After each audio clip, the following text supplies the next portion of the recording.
I became the Omo almost 21 years ago. And when I became the Omo, I decided to research. Having lived in England and America, I saw the way the white people protect their own jealously, promote it. And so I came back of my own free will. I was determined to promote, to project, and to propagate our values, our tradition, our culture. Because God created people all over the world and gave each one their culture, their values, their religion. Like the Indians, they have theirs. The Japanese. It's only the black man that despises his own. Black people. We have forgotten where we are coming from, where we are, and where we want to go. So I was determined to come back and contribute my compulsory quota to our development as a people. So when I became the Omo, I decided to research. I went to the University of Benin. Fortunately, our son there, Professor E.A.C. Mwanze, then was the vice chancellor. And so he was able to set up a team in the anthropology and sociology departments to research. And then I went on ground from town to town, speaking to our people in our dialects. And it was good I did it because those old men, they have all died off. We didn't pass oral history to the next generation. Our forefathers were women friendly. That's why they created the Omo institution. This year, the Omo institution is 822 years old. And women inclusion started in the Western world only a little over 100 years ago, showing that our forefathers were women friendly. They wanted to harness the potentials of women. They saw women as complements. But the modern Igbo man sees woman as competition. That's why you have the crisis. If they had continued with the way our forefathers kept it, as compliments, because a man is a man and a woman is a woman. And man is first, woman is second. There was no equality yesterday. There is no equality today. There will never be equality tomorrow. Because there has to be order. The man is the head of the home. And so if we do anything to tilt that order, you will have chaos. So our forefathers saw women as complements, saw women as beautiful, saw women as having potentials. And so they created in Anioma. There is nowhere you have this institution in Africa, except here in Anioma, in Delta States, where our forefathers decreed that every town must have a traditional ruler who is in charge of the men, the land, because he's a man. So man is first. He's in charge of the man, the men, the male youths. And that the Omutu will also be crowned. The Omu is the mother, while the traditional ruler is the father. So the Omu is the mother. Her job is 70% spiritual, to continue to pray for the town. Prayer for morning, afternoon, evening. That's why I had to go back to traditional religion, the religion of our forefathers, in order to be able to do the work properly. After all, the Indians have their own religion. The Japanese have their own. They didn't despise it. So why should I despise what our forefathers gave to us? God gave it to our forefathers, and they passed it down to us. So they decreed that the Omo will have a palace. We have our own chiefs. The traditional ruler will have his own palace and his own chiefs. However, the chiefs of the traditional ruler are superior because man is first. The Omo is in charge of the markets. She's leader of the women. More importantly, they made the Omo the spiritual guide to the community. And I was wondering, why should wise old men who created this institution, by the way, this institution was created by men and is managed by men till today. No woman is ever involved in who becomes the Omo, how you become the Omo. It is our forefathers, few elders, who speak to God through the ancestors, reveal who the Omo will be. No woman is ever involved. And I want it to remain that way. Because if it has lasted 822 years, it will be foolhardy to say, go and start consulting a woman. No, I want you to remain that way. Okay, okay. Your Majesty, thank you for this exposition. Okay, now coming back, this is Obanam. Obanam is a town that, when it's the name rings a bell in the mind of every uh, Igbo man, even across the Niger. Um, please tell us the relationship with Obanam and the rest of the Igbo people. The first thing I must tell you is that Obanam is indelible in the history of Nigeria. Indelible. There is no Nigerian history that is written without Obanam because of Major Patrick Chukwuma Kaduna Nzogwu, who tried to change the nation through the barrel of the gun. His name is indelible. So when you mention Nzogwu, you must mention Obanam and Anioma and Igbo land. So the connection is there. Okay, this particular history has really led to a lot of the Igbonization of the people, talking about the rivers Igbos and the western Igbos. What can you tell us about this? I think the problem our brothers and sisters in the southeast are having. Look at English people left England and went to another land and called themselves Australians because they are not in the hinterland anymore. Another set of English people left and went to another land and called themselves New Zealand. Another set left and went to America and called it the New Land, which is America, because they are now not in the hinterland. When they have moved from the mainland to somewhere else, they are also mixing with other people. There are complexities. And Nyoma people, some of us, our origin is from the east. Some are Nyoma people, their origin is from Igala. Some are Nyoma people, their origin is from Benin. Some from Yoruba land. And for the reason that some of us have different roots, our leaders in the past 60, 70 years came up with the word Anioma. The A is Aniocha. The N is Indokwa. The I is Eka. The O is Oshimili. Rounding it up with MA, Anioma, the good land. Our elders try to fuse our people since we are from different areas and forming one people. The same thing with our people in River State. They have left the hinterland. What our brothers do not know is that the people of Ikwere, for example, they're in River State and they're living with other people and they're having challenges there. We are also here in Delta State. We're living with the Urubos, we're living with the Chekiris, we're living with the Jos. We're also having our own peculiar challenges. So when the motherland refuses to see that those who left are having challenges, then something is wrong with that. Because they have to appreciate the fact that we have left the hinterland, that we are now with other people. We're also having our own challenges here, not to be swallowed.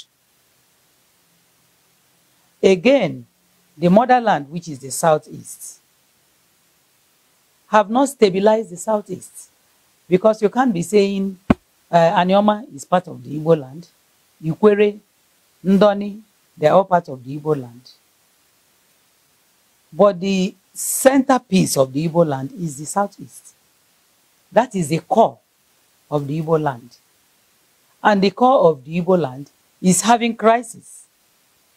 So you must solve your own crisis before you come and help those who have left to solve their own. so you can become one truly. So when you have the crisis in the southeast of one not investing in the southeast, who will build the southeast for you? Worldwide, everybody is developing their place. Americans, they are developing their own country. You see, Americans, they don't go on holidays in Europe. They go from one part of America to another one to make sure that they grow as a people, they develop. You go to Europe, they are all doing everything to protect their own, to invest in their land. But the problem is that our people in the Southeast are everywhere. They're in South Korea, North Korea, everywhere. They're like air. And what is happening in the Southeast? Desolate. The Southeast is desolate. The investment of the Igbo man is all over Nigeria. And when there is crisis, they are panicking. Because you are now slave in another land where you have invested. You are slave to the other people. You are investing in Kano. You are investing in Kaduna. You are investing in Zaria. You are investing in Lagos. Igbo people have now finished buying up Lagos. They are now in Ogun State. You know what? They are buying swamps in Ogun State and filling it and building houses and industry. What has happened to the land of your birth? What has happened to the land of your forefathers? What has happened to the land of your ancestors? What has happened to the land God Almighty gave to you as an Igbo man? The land is empty because you have decided to go and industrialize another man's land. So you cannot carry elephants on your head and be looking for cricket on the ground. If the Igbo man brings 1/3 of his investment in the whole of Nigeria and take it back to the east, the whole world will be running to the east. Nigeria will be running to the east. Politically, the Igbo man is almost irrelevant. Because Abga is not able to hold the 5 eastern states the way Tinubu has been able to manage to hold the western states. Understand that in the world, I saw it in England and I saw it in America. The world accepts you at your estimate of yourself. If you are irrelevant, the world will not speak to you. In politics, what are you bringing to the table? What is the Igbo man bringing to the table? Tinubu has almost taken all the southwestern states in his kitty. And in the north, you have a coalition of the old CPC and the ANPP. Do you know they are still having their meetings in case APC collapses? So what has the Igbo man brought into this equation, political equation called Nigeria? Nothing. The Igbo man is buyable. So they go and buy the Igbo man and disorganize the Igbo man because he has allowed himself to be disorganized by not putting his house in order. 50 years after the war, we cannot continue to say the northern man is doing us. The Yoruba man is doing us. You must take your destiny in your own hand. The Igbo man is the one single human being in Nigeria who can turn nothing into something. God has given him that talent. He can come and turn sand into something. And it will start germinating. But you know what? When they say the Igbo man is industrious, I'm seeing it differently. The industry is in another man's land. So I say to our people in the East, and including some of us in Anioma, you are slavishly industrious. Slaving for another man. Building your industries in Lagos, in Ogun State, all over the north, and living your own father's land. So I want to say to our people, the mainland, the core of the Igbo land, to put their house in order. That's what I have for them. And then you have the issue of population. Election has come now. Kano alone will bring millions. And the whole of the 5 eastern states will not even have enough votes as just one state in the north. And the world is governed by population. Wealth of the world is shared. Go to America. If you want to become the president of America, you have to visit California many times because of the votes you will get from there. You have to visit Texas many times. You have to visit Florida many times, because once you have these 3 states, you're almost there. Where is the population of the Igbo man? Why is the Igbo man not having more children? What we're saying now is not a sentimental issue. It is a fundamental issue. The Igbo people, both east and west way of the Niger, they have that problem. They are not increasing their population. And so when it's election time, you are at the mercy of the southwest and the north. So you see these two minuses.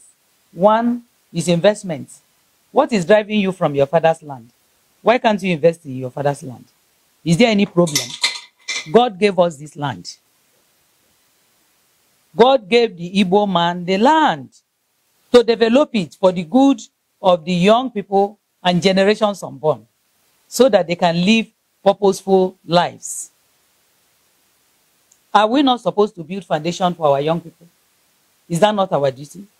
To lay a strong, solid foundation that will not go with the winds, so that they can live properly in this competitive and complex world, where the mantra is survival of the fittest, and me, myself, and I.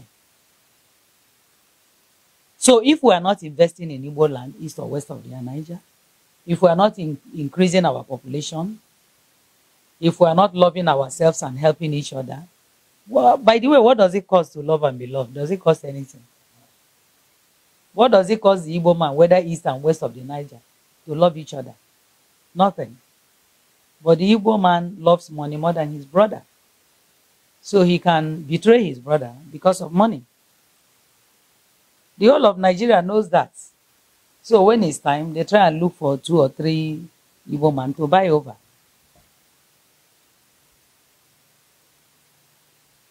If we start investing in our homeland, east and west of the Niger, if we start increasing our population and stop this nonsense, me, my wife, and 2 children, because it will not get us anywhere. Me, my wife, and 2 children. It will never, never get us anywhere. There's something happening also in the southeast. The women are not helping. The majority of the women in the southeast are also part of the problem. They dominate their husbands. They drag them into various religious bodies, and their husbands become stooges. And every little thing their husband does, they will go to their pastor to go and report to their husband. And the pastor becomes the head of the home. Let me tell you, when you decide to marry as a woman, your husband is your second God, not your pastor. Your husband is your second God, and you must respect him. Be faithful to him. Be a friend to your husband.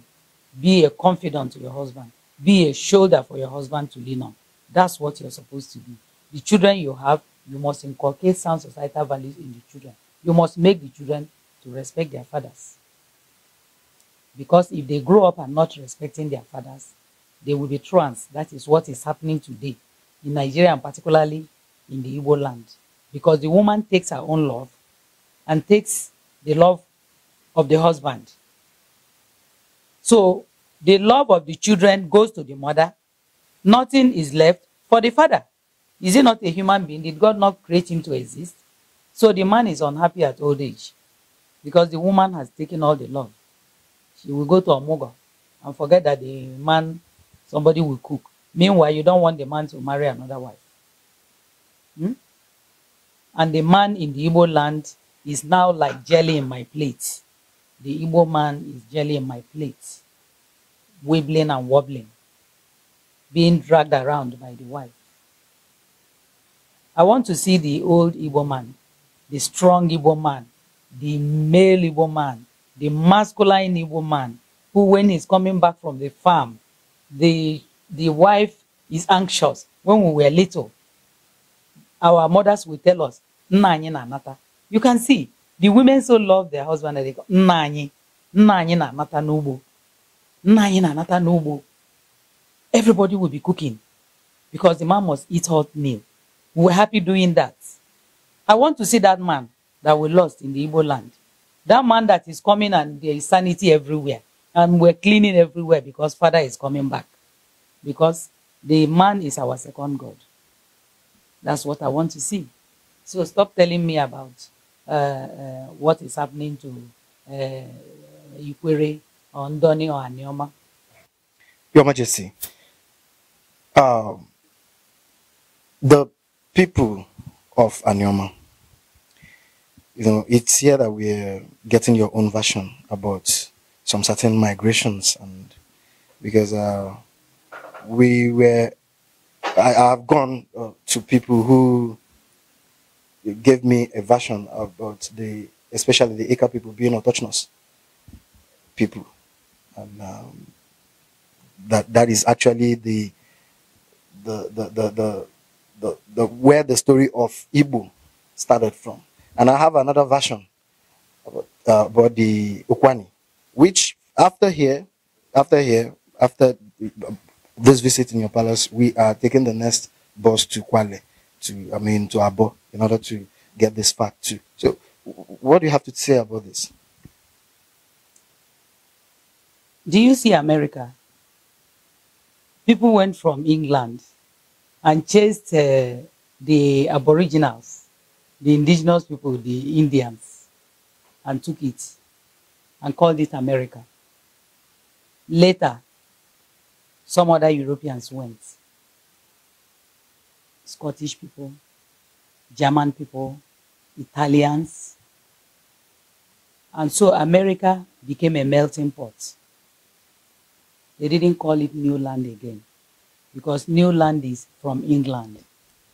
They called it America to harmonize the complexities,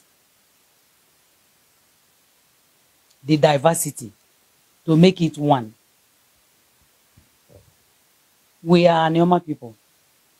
Some of us are proud Igbo people, but we also have our people who have migrated from elsewhere.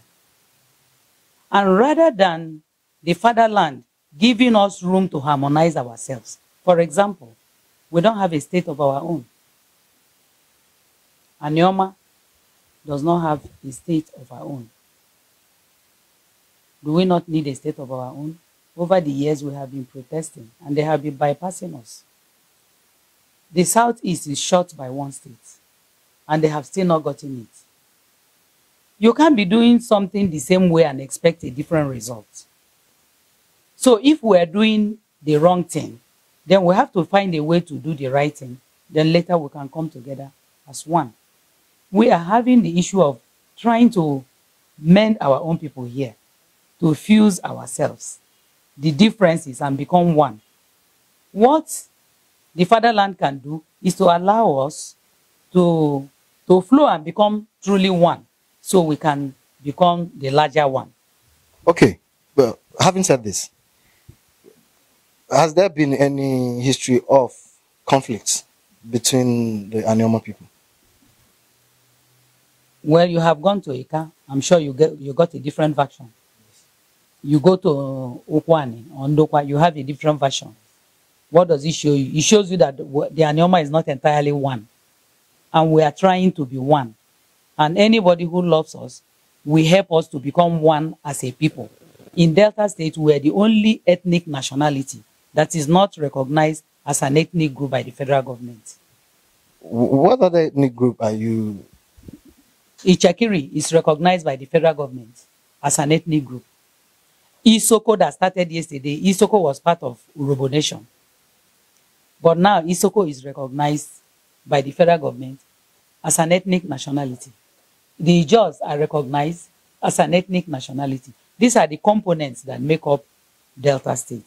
Delta North, we are Anioma are Delta North. Delta Central, Urobo. Delta South, Ijaw. Ichekiri, and Isoko. Okay, are you by any chance, promoting Anioma ethnic identity? Of course, why not? Is anything wrong with that? The Australians not promote that. The New Zealand not promote that. Is anything wrong with that? The New Zealander will tell you we are migrants from England, right? 80% of the people living, or even 90% in Austria, are Germans. Okay. Okay. Is this Anioma? I mean, will it be identified as even when they finally have an ethnic? Is okay? Is Anioma going for a state of their own or an ethnic identity? We want both. Out. Now you are going off course because we are not located in the southeast. We are located in Delta State, and there are other ethnic nationalities in Delta State, like Asia, like others. So your problem in the southeast is not Anioma. Your problem in the southeast is not in Doni. Your problem in the southeast is not in Kweri. Your problem in the southeast is to develop the land of your birth, increase your population, love yourselves. Our problem here is to be able to harmonize our people, invest in our land. That's what we need to do. Okay. So chasing the shadow that you are chasing now will not bring harmony. I'm in the East every time. You like you said, you saw some of my videos. If I'm not part of the East, will I be there? That is exactly why we are here. Yeah. Because, okay, now, I am Chukwemeka. Yes. And my middle name is Onyemechi. Okay. And my father's name is Dunku. Okay. Okay. Now, the Namen TV is a platform that we use in promoting a unified Igbos. Some people call it the Bo people. That is the ancient people. Which the Anyomas, when we talk about the Anyomas, we have other people who wants a distant, like you said, the Ukwani, the Ika. Just like I can identify as an Iswama person. I am an Iswama. And we have the Ndokis. We have the Mbise. We have the Eweri people that are mostly related to the Eche and the Ikwere.